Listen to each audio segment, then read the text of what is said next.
Okay, so that was crazy. So the lionesses all went across, and all of a sudden there was just waterbuck sort of walking towards them, completely unaware of what was going on.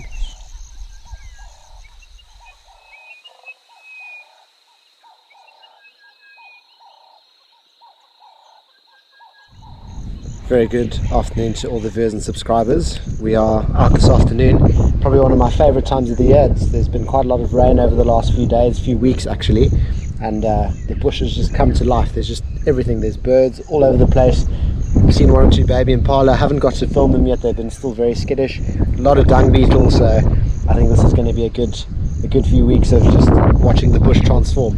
So behind me we've got a beautiful herd of waterbuck and impala. But our aim this afternoon is we're actually going to go down to Main Dam. We're going to cruise down there.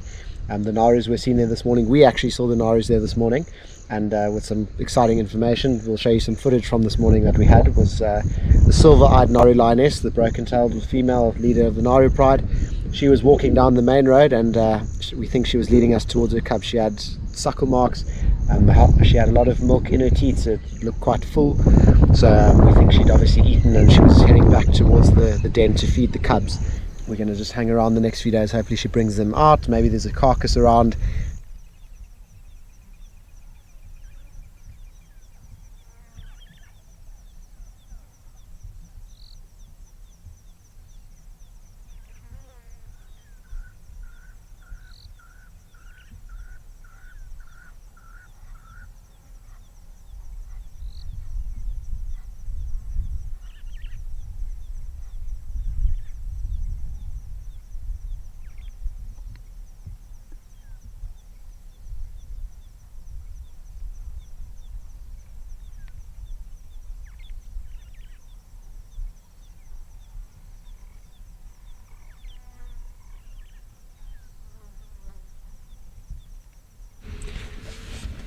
Okay, so just an update. I know it's very difficult to see me, but I'm having to duck down inside the vehicle because the wind is so bad that I can't hear a word, and it's very unpleasant. So I'm trying my best just to explain what's going on. But we've just pulled up to the sighting, and it looks like there's 5 Naru lionesses lying here stationary, not looking too interested in anything at the moment.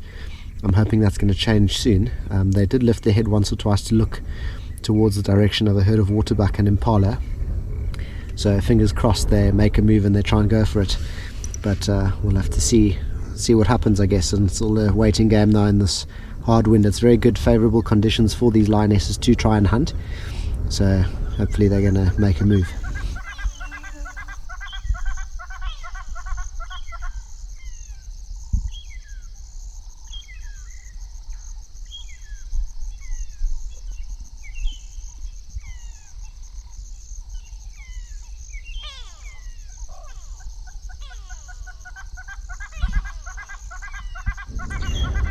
Okay, so just another update.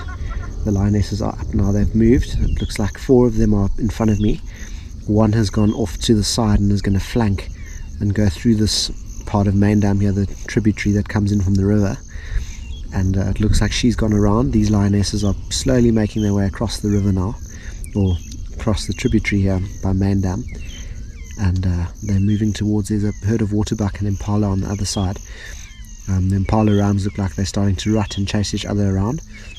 The waterbuck were lying down. Some of them have gotten up and moved towards the direction of the lionesses now. So once again, just still constantly waiting, playing the waiting game.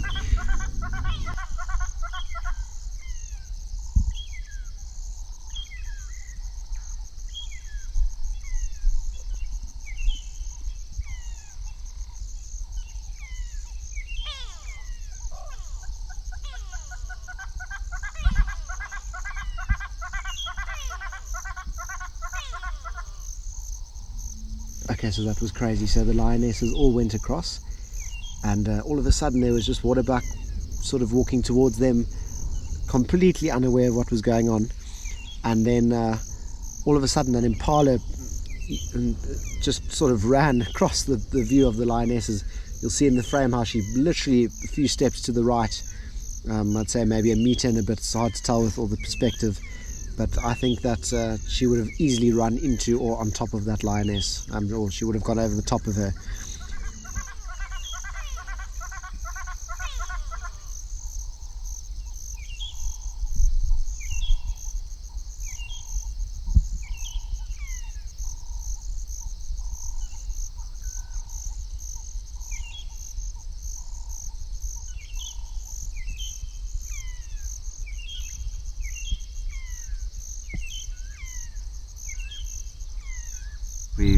come back to Main Dam to look for the Nauru Pride, and we've got a large troop of baboons here just on the banks of Main Dam, and baboons are very similar to wild dogs for me in the case that they are pretty much always entertaining, always on the move, always just doing something, whether it's running, playing, fighting with each other, alarm calling at things, just full on comedy as well.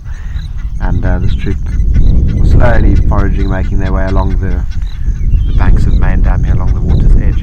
Something I've also noticed a few times is there's quite a decent sized crocodile that's popped its head up a few times in this little channel here, and I see now the crocodile's popped its head up again and it's come a lot closer to the troop, so maybe the crocodile saw them from quite a distance. They've got really good eyesight, and you know, there's always the possibility that a baboon could go down and drink and completely be unaware and the crocodile could snatch one, so we're going to wait here and see maybe something like that does happen. I've never seen that before and it would be something very cool to film. So let's see, the crocodile's picked up some pace now, it's moving. Let's see if we can get a shot at him.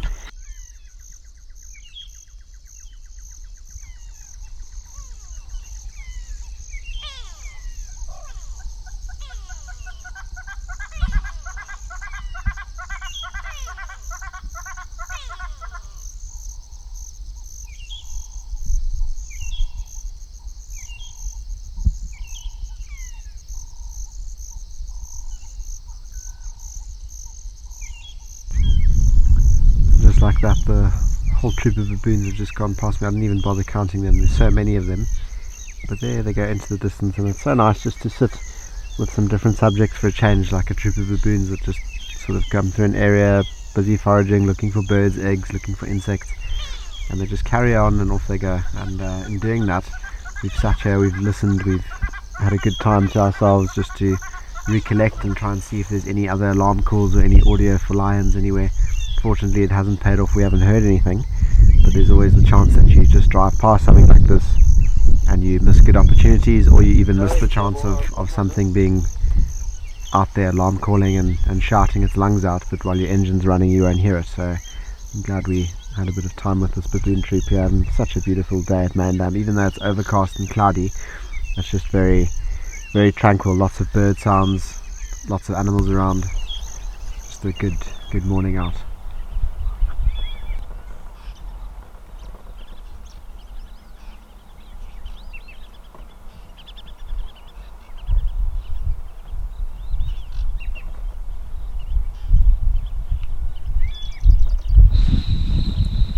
So sometimes the weather really doesn't play its part, so this has been building now since yesterday, since we had the Narus, and hence why it was so miserable this morning and windy last night. It's just starting to have a light drizzle, which isn't too bad, rather this than pouring rain.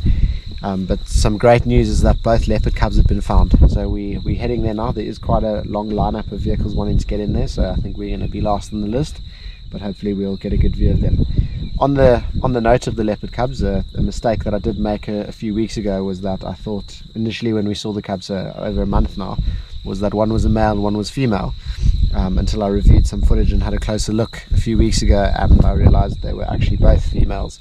So rookie mistake, bad judgment on my part, but I'm still glad that they're both females. So generally both sort of female cubs should inherit their mom's territory, as opposed to male cubs who generally move off further. Sometimes female cubs also just leave and form their own territories, but generally they get a large portion or even a small portion of their mother's existing territory. So that'll be great news to possibly have 3 relaxed leopards, them and then their older sister, the Tamboti female, in the area.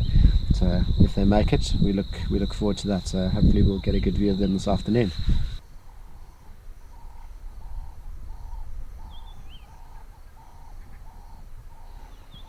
I cannot tell you how great it is to see the cubs again. So we saw the other one earlier on that was perched on the branch, and then this one was the second one that we saw, and I think it's now probably the most appropriate time to mention that we have decided to name both of the cubs. So this cub in front of me we've called Sasikile, and the other one we've called Shongile, and we'll put up spelling for those names and everything on our page.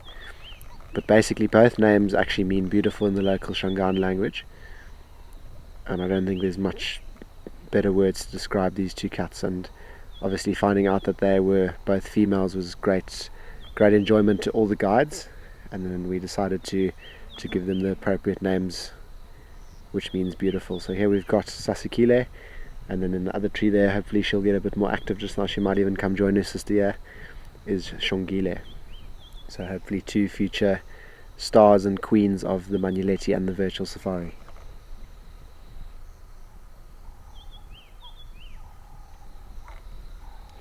So early on before I got here, apparently there was 2 kills, so I presume it was the mother impala and then of course the lamb.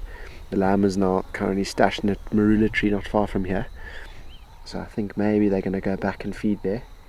Oh, we've got a hyena here. Let's quickly look at this hyena. That's what this leopard cub has just showed a lot of interest in. So this has actually brought such deja vu back to the first time we ever saw the cubs, and it was this little cub that gave us the scare of our lives when it was lying peacefully or sitting on the ground innocently watching us, and a hyena came along and it climbed the most flimsiest little bush willow tree, if you remember. And now fast forward a few months later, not a care in the world, but still showing a bit of caution and keeping all eyes on the predator as possible. So this is very cool. There you can see Sasikile in the background, top of the tree. You can hear the guinea fowls calling in the background, so I think that could be either that her sister now, Shongile, has come down from the tree, or maybe even the secretive Sable Bridge female mom of these 2 cubs is in the area. I don't even think we'll get to see her even if she is here. But we do have to leave the cubs. It is getting dark, and specifically getting darker because there's literally been no sunset this afternoon because of this thick bank of cloud and this horrible drizzle of rain. So we can just hope that it clears a bit tomorrow morning. We'll come back here first thing and follow up. Maybe they've moved both into the same tree. Maybe we'll get some good light on them. Even if it is overcast and we just get brighter light, it will be better. But this tree isn't the best tree to hide in from hyenas. It's fairly out of their reach, but still not a good thing to put too much pressure. So we are going to leave the cubs, and I hope you all enjoyed that virtual safari. What a great way to spend the end of it, and awesome to finally name the 2 leopard cubs and get to catch up with them and see how their story's progressing.